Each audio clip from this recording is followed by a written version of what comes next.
Is this going to be a case of starting the year as I mean to go on?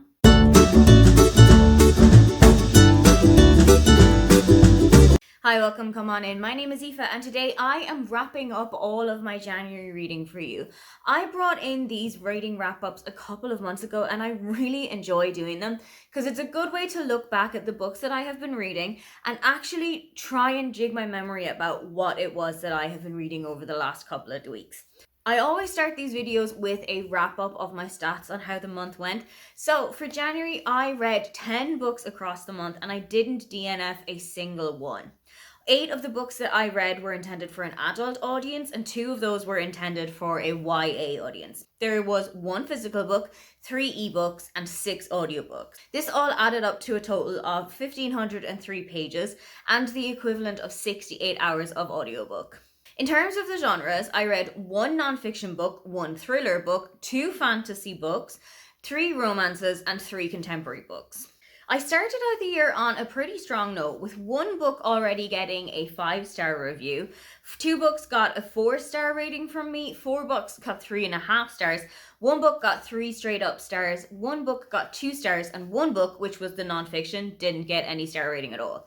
I don't find it fair to put a star rating on somebody's actual true real lived life story, so I've stopped giving a rating to non-fiction books. Disclaimer before we go into the wrap up of the actual books, there's going to be a couple in here that I'm just not going to be talking about to you today.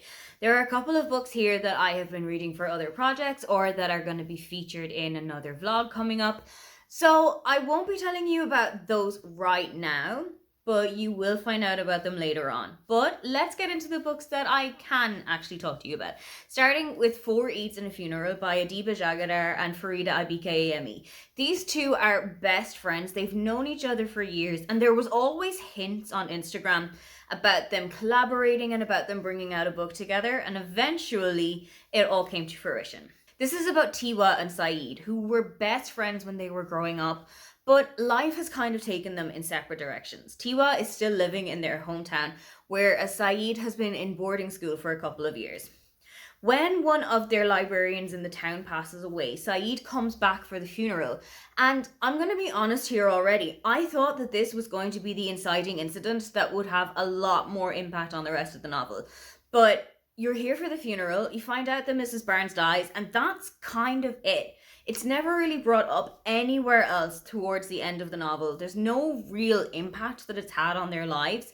And I really wish that that had been developed a little bit further. I really wish that that had been explored a little bit more, because it would have been so great to see the impact that she had had on both of their lives and just how much of a loss the community was feeling without her.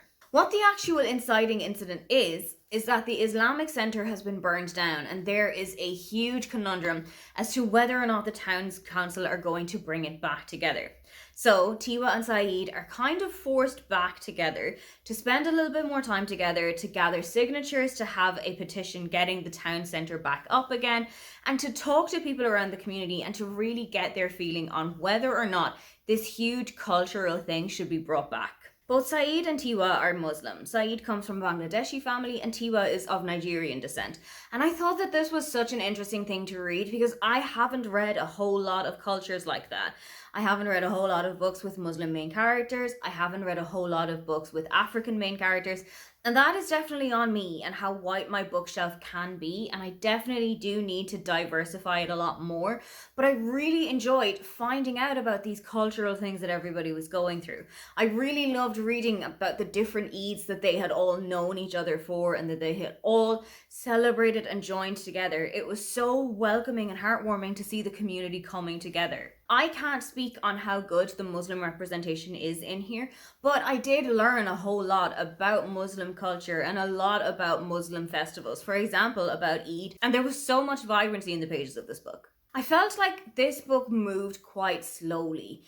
It really took me a long time to actually get into it because I felt like the writing was just plodding along. It was really slow paced, and for a really long time it didn't feel like there was particularly anything happening. I just needed something to kind of give it a burst of energy so that things would start moving forward at a pace that I was more comfortable with. And I did need to remind myself at quite a lot of instances throughout this book that this is a YA fiction. So a lot of the things that they were doing weren't going to make huge sense to me as somebody who's in their 30s and has a lot more life experience than these teenagers would have. But I also felt like there was a lot of miscommunication between Tiwa and Saeed. We find out about 60 or so percent of the way through the novel why it was that Tiwa and Saeed had fallen out with one another. And I really didn't get behind that reason. A lot of it is to do with Saeed going away to boarding school and not keeping in touch with Tiwa. And I understand that when you go to a different school and when you're in a different situation, communication does kind of fall to the wayside as you're trying to get to your new normal. But I thought that the actual reason that they had fallen out with one another was so incredibly childish and could have just easily not have happened at all. There is also a really good representation of grief and of child loss in this book. Tiwa's younger brother Timmy was knocked down by a car about 2 or so years before the beginning of this book, and I felt like keeping Timmy's memory alive and keeping him involved in everything that they were doing was written so well. Even though I feel like it was the moment that tore her family apart, and there was so much trauma and there was so much kind of distance between Tiwa and her father, particularly because he had left the country and was now living in London. I felt like that kind of distance that people can put between themselves after a loss like that was written so perfectly, and it had a lot of respect given to it. For the majority of my reading, I'm kind of leaving my YA days behind me, but this was a really nice way to revisit that. I have been a huge fan of Adiba Jagadar's writing since the Henna Wars, and I had such a great time with this book. I prefer her contemporary books to the historical fiction that was based on the Titanic about 2 or so years ago. And while I haven't read anything by Farida, I know that Ace of Spades, which was written by her, is such a phenomenal book. So if I ever feel like I want to dip my toes back in again, I have got 2 great authors that I can choose from. The next book that I read was In a Thousand Different Ways by Cecilia Ahern. It's about Alice, who we meet at about 8 or so years old, and she has called for an ambulance one day because her mother is lying in bed and she's blue. And Alice is completely freaking out about that because nobody else in the family can see that their mother is blue. It turns out that Alice has a rare form of synesthesia where she can vividly see the aura of people. So if somebody is really angry, she can see a huge cloud of red around them. If somebody is depressed, she can see a big cloud of black around them. If somebody is super happy, a big cloud of yellow. And it keeps going on and on like that for the majority of Alice's life. And we carry our whole way through this book, going through Alice's life right up until the end and seeing just how this has impacted her as a person. It has brought her, for example, to a specialised school in Dublin where other students who are struggling with other areas of life have also come to. And she has got a really great friend in Gospel who goes to England and who becomes a professional footballer, and he has been suffering with Tourette's. There are a lot of kind of back and forwards in time throughout this book, and I don't particularly think that they were laid out quite well. I think that there needed to be a little bit of a block of text beforehand to say this took place in 1997, this is taking place in 2016, for example, just so that you know where you are in Alice's life, because it felt like with the speed that you were going back or forward in time and the way that things were happening, it was a little bit too whiplash for me. For example, you might be talking about a member of Alice's family and the things that they had been doing to her, and you find out that this had actually been happening about 20 or so years beforehand, because now everyone is in a completely different place. And I just think that that little disconnect took me out of the story a little bit. You also go through Alice's new family life when she meets her husband and has children. You also go through her professional life, her living by herself for a bit and getting to know one of her neighbours. And she is a little bit kind of concerned about her neighbour being a Reiki master. And Alice is really concerned because she knows that a lot of people who practice Reiki are seen as quacks, and they're not seen as particularly truthful until she sits in with a Reiki reading one day and everything actually starts to make sense. And I think that that was a really great representation of how we can also look at things like that in our own world and in our own lives, and how we might not be as accepting of it as we should possibly be. I thought that the writing was really good. It did flow quite well, apart from all of the times that you were backwards and forwards without any real indication of where you were in terms of the timeline. But I had a really good time with this one. I have kind of fallen out of Cecilia Ahern's writing. I really enjoyed P.S. I Love You. Postscripts was kind of up and down for me, but Where Rainbows End, which in the US is known as Love Rosie, was one of my favourite books the year that it came out. So maybe I need to go back and read a couple more from her. I also read The Third Gilmore Girl by Kelly Bishop, or Carol Bishop as she was born.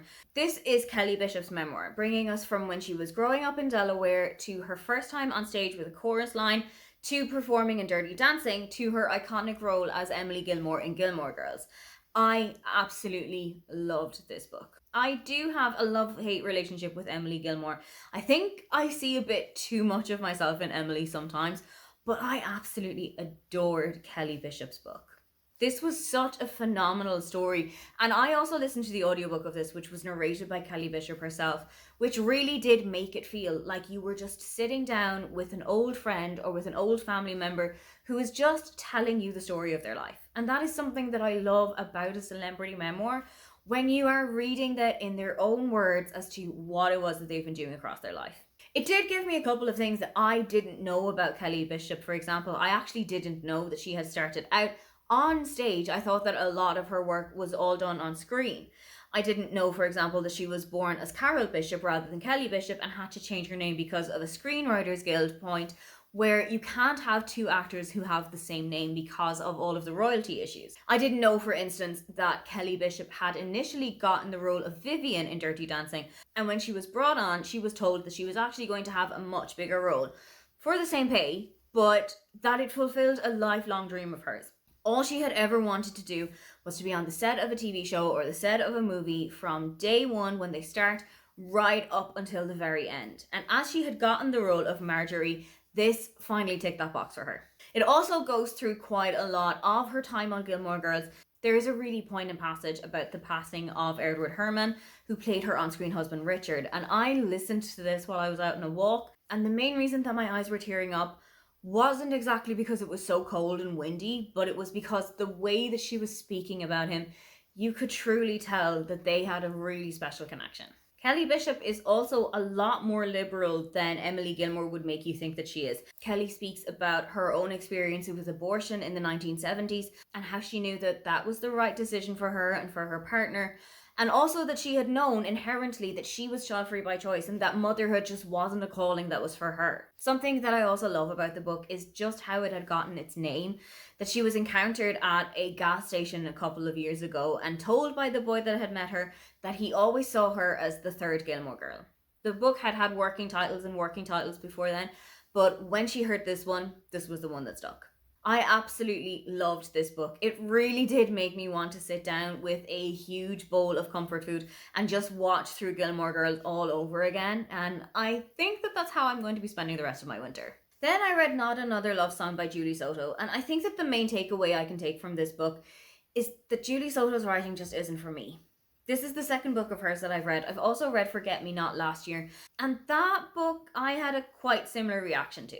This book is about Gwen and Xander. Xander is part of a huge musical family. He's been a musical prodigy ever since he was about 2 years old, and his family has basically thrown every single instrument that they can at him, but the one that stuck is the cello. Whereas Gwen really only started playing the violin about 4 or 5 years ago. She's done a lot of her playing in subway stations, busking for money, but she is also part of a philharmonic in New York. Gwen and Xander meet one day as Gwen is playing the violin for a wedding, when it turns out that the bride actually wanted a cellist. Gwen is kind of put forward to play the cello despite playing a completely different instrument. And this is where I had a bit of a question. I don't play any stringed instruments, so I'm not entirely sure if this is true or not, but I would imagine that there can be quite a big difference, not just in the sizes, between playing the violin and playing the cello. It could be a lot of differences in how to finger the notes. It could be a lot of differences in how to hold the instrument, for example. And what I got from reading this book is that it's not just as easy as you pick it up and you're there straight away. I felt like it was a little bit too far-fetched to make sense for me. It turns out, however, that Gwen and Xander are part of the same philharmonic, and Gwen has been nominated to take the first chair. Violin first chair is one of, if not the, biggest positions in an orchestra. And this is really where I had to suspend all of my disbelief. I couldn't understand how a 22-year-old with very little formal training, with very little experience in concerts, was suddenly being thrust into such a huge position. There is a lot of beef between Gwen and Xander, and a lot of it I didn't particularly understand. I understand that Gwen was a little bit upset that Xander couldn't recognize her, having played together for over a year before they met at the wedding. But the other reasons for it, I didn't particularly understand. They do stumble into a quick whirlwind romance after it, and it gets quite steamy, but I didn't particularly love some of the language being used in there. A lot of the language used, when Gwen is being brought to orgasm, she's actually being brought to a crescendo or close to a coda. And I didn't love that we were using musical terms to describe sexual acts. It just felt a little bit weird and childish for me. It felt to me a little bit like when you go on a forum in Reddit and somebody is censoring themselves, putting like an asterisk in the word or underlining it. I feel like we're all adults here. We all know what was happening. You can refer to it as the way that it should be referred to. For the majority, this book is told from Gwen's point of view, and I really would have loved to see a little bit more from Xander. We do see him now and then because he gives notes on some of the cello suites that he has been playing, but I just would have loved to see a little bit more of the narrative coming from him. I really thought that this would give us a better insight as to what it was that he was feeling about Gwen, how his feelings were starting to change, how it was that he reacted when he had first seen her. I just feel like that balance was way off from where I wanted it to be. Like I said, I don't think I'm going to be going back to any more of Julie Soto's books because this book very much existed. I found myself listening to it for now and then, but then I would go back to a podcast or I would go and listen to some music and then I would stumble my way back into it. But it just never really kept me going for such a long time that I had to go back and read it after a podcast, or I had to finish my meeting so that I could read this book. And it just didn't grab me the way that I wanted it to. Next up, I read All My Lies Are True by Dorothy Comson. Before I went into this book, I didn't actually know that it is the sequel to The Ice Cream Girls. This one came out in about 2014 or so, and that was when I read it back then, and I think I should have read that book to give myself a bit of a refresh. This book is following Poppy and Serena from the Ice Cream Girls, who at the age of 15 were involved with their teacher, who was found murdered a couple of months afterward. Everything had snowballed from there. Poppy had spent quite a lot of time in prison for this, but Serena had walked off scot-free. All My Lies Are True takes place about 20 or so years after that fact. Serena is now married happily to Evan, and they have 2 children, Verity and Conrad, whereas Poppy's life is a lot more chaotic. She has a young child named Bettina. Her relationship with Bettina's father is very much hot and cold, and her relationship with her parents is probably even worse than that. However, things are starting to snowball again. Poppy's brother Logan is determined to find out what happened, Serena's involvement in the case, and why it was that Serena was never brought to justice but his sister was. And Verity, Serena's daughter, is Logan's secret girlfriend. Logan and Verity have been dating for about a year. They've been getting on really well. Nobody on either side knows that Logan and Verity are dating one another, and things have really started to snowball. Logan has convinced Verity to help her find out what it was that Serena has been doing. He's been telling her a lot about her childhood and about her teenage years and her involvement with Marcus. And Verity is starting to see her mother in a completely different light. Much like 1,000 different ways, there are quite a lot of jumps in time with this one, mainly going backward, but I felt like these were portrayed so much better. You were told specifically at the start of the chapter who was speaking and when the action was taking place. And that is something that I really needed to anchor me, especially because you were so often being brought backwards and forwards and talking to different people and in somebody else's head. It was so important for me to know, if I had tapped on my Kindle, who was speaking and when we were. As you go backwards in time and as you listen to some of the evidence that was brought forward in the court case and as you listen to some of the questioning that was happening when Serena and Poppy were first brought into the police, you start to notice some things. You start to notice that they might not have been treated the way that a victim should be treated. They might not have been treated the way that somebody who is being accused of murder had been treated. And I really think that there was a lot that wasn't handled particularly well about their court case. Outside of what Logan wanted me to believe and outside of what Poppy and Verity and Serena wanted me to think about each other, I really think that fundamentally there was a lot that wasn't done right in their court case. There were a lot of accusations being thrown out, absolutely baseless, nothing to back them up. It's just that that was what the defense wanted you to think. It also has a highly realistic portrayal of gaslighting. There is one particular scene that is standing out to me to this day when Marcus and Poppy, back when they were together, Marcus had told Poppy to go upstairs, take off your underwear, and leave the rest of your clothes on. Then he came upstairs and asked her what the hell she was doing. He told her to take all of her clothes off and just leave her underwear on. And then there's a whole back and forth throughout the rest of the chapter where Marcus is adamant that what he said is what he said, and Poppy is adamant that what he said is actually the other way around. And then after they've had sex, Marcus agrees that, oh, maybe I actually did say to take off all your clothes and leave your underwear on. I'm so sorry. That was so forgetful of me. I can't believe that I forgot to tell you that. Having gone through gaslighting myself, you're always so heightened to what it is and to recognizing the signs of it. And it was really great that Poppy started to question it a little bit more. That she started to think back and think, no, I am fully sure what it was that you said. No, I know exactly what it was that I was told to do and that I did exactly what it was said to do. I really thought that her standing up to him was so brave of her, and I was so, so proud of her in that moment. I've read a couple of Dorothy Coomson's books before. I think this is my second or third of them, and I had a really good time with her, but I just haven't read anything from her over the last 10 or so years. She just hasn't come across my bookshelf very often. So hopefully, now that I have gotten a little bit back into the swing of her writing style and of the stories that she tells, maybe I can go and seek out a couple more of them. Then I read The Baby Dragon Café by A.T. Qureshi. I went into this expecting cozy vibes, dragons, a very cozy fantasy set in a coffee shop. And I did get most of that, but I was left rather disappointed by this book. This book is about Saphira and Aiden. Saphira runs a cafe in the town, and it is one of the only establishments where baby dragons are allowed in, and this has caused havoc. She has got scorch marks on all of the furniture. She has got people who are being tripped over by baby dragons. And one day, one of them accidentally sets fire to the espresso machine, which has put her out of action for a couple of days. Aiden, who is one of the baby dragon owners around the town, gives her a massive donation because he has got something he really wants from Saphira. He has seen her nature and her gentle nature around baby dragons, and he really needs some help to train his own baby dragon, Sparky. Sparky's egg was left to Aiden when his brother Danny passed away, and Aiden was given an ultimatum. He has 6 months to train this dragon up perfectly, or it has to be sold on to another family.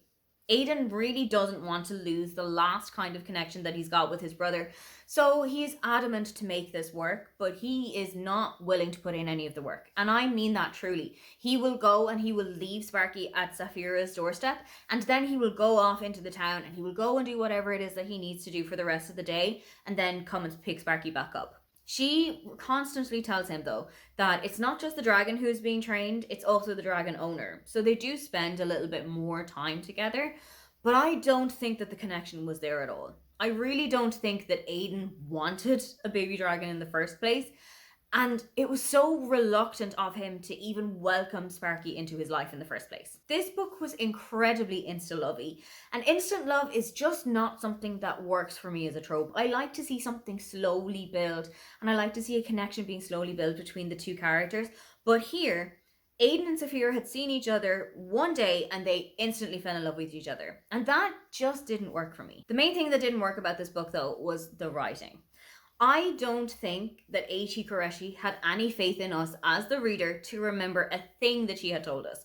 You would be told that Aiden and Emmeline are cousins, and then 2 pages later, you were told that Aiden, who is Emmeline's cousin, was doing something and something. Maybe that worked okay if you were reading it with your eyeballs and it was a couple of pages ago and it might have just slipped your mind.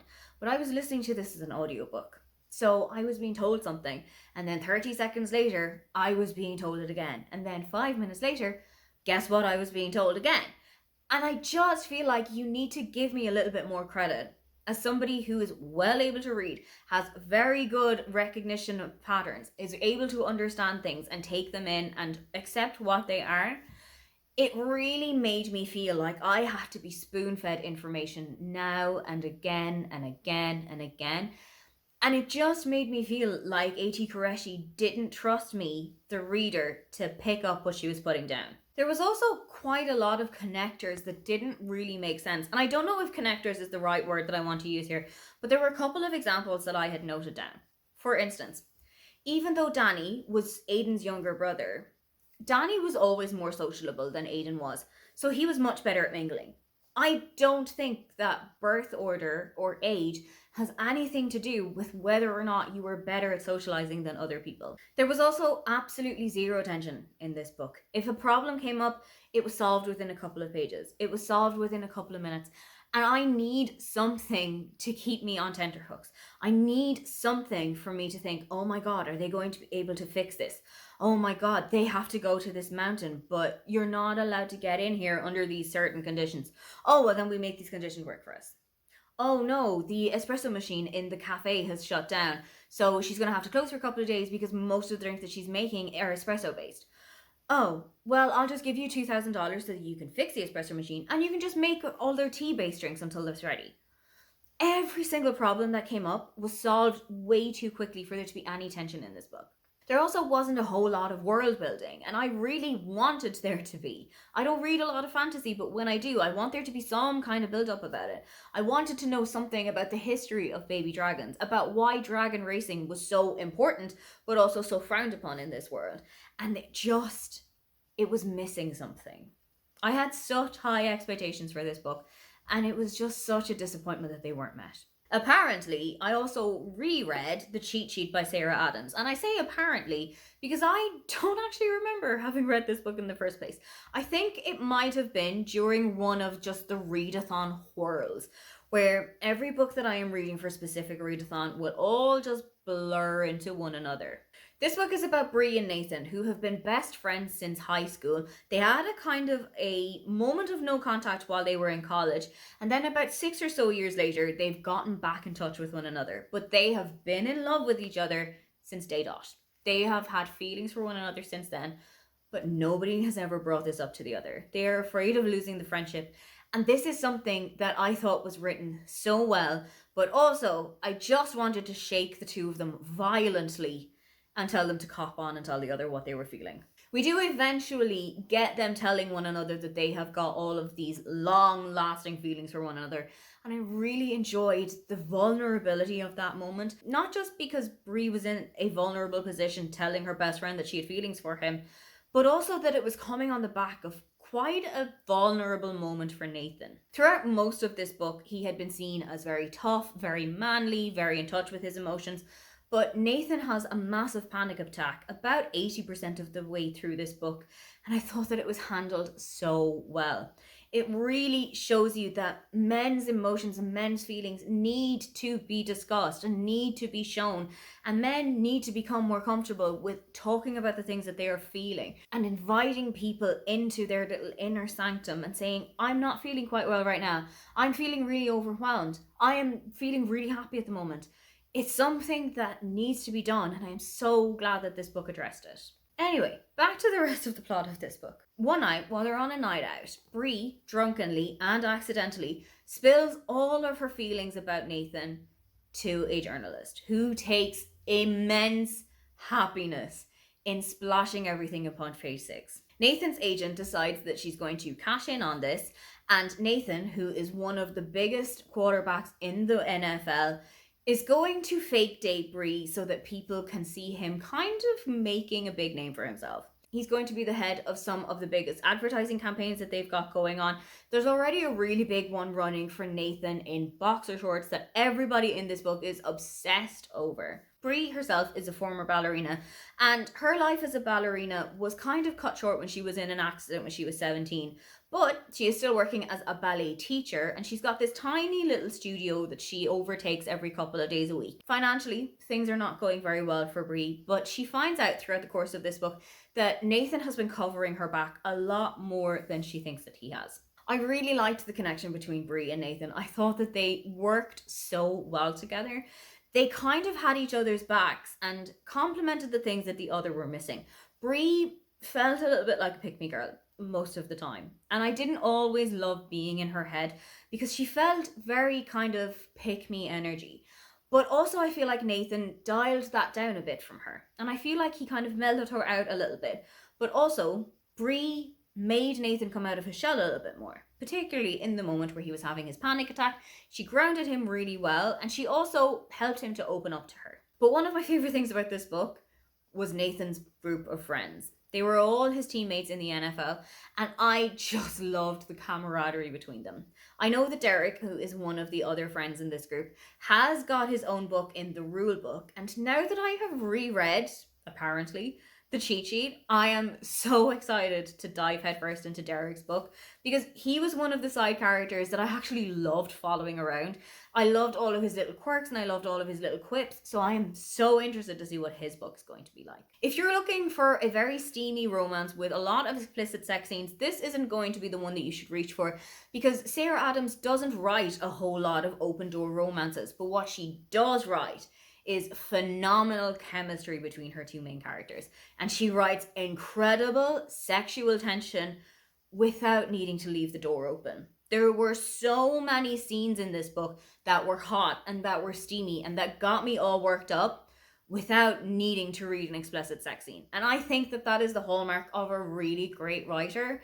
And I am so excited to discover more from Sarah Adams this year. I've got a couple of other books on my TBR from her, and I am so ready to get to know her a bit better. Those are the books that I read in the 7,902 days of January 2025. What was the best book that you read throughout the year? Or what is a book that you have got on your sights for February? If you'd love to leave me a comment, then why don't you leave me the waving goodbye emoji? Because finally, we can close the chapter on January. Don't forget to like and subscribe because I have new videos up every week. Now, get on out of here.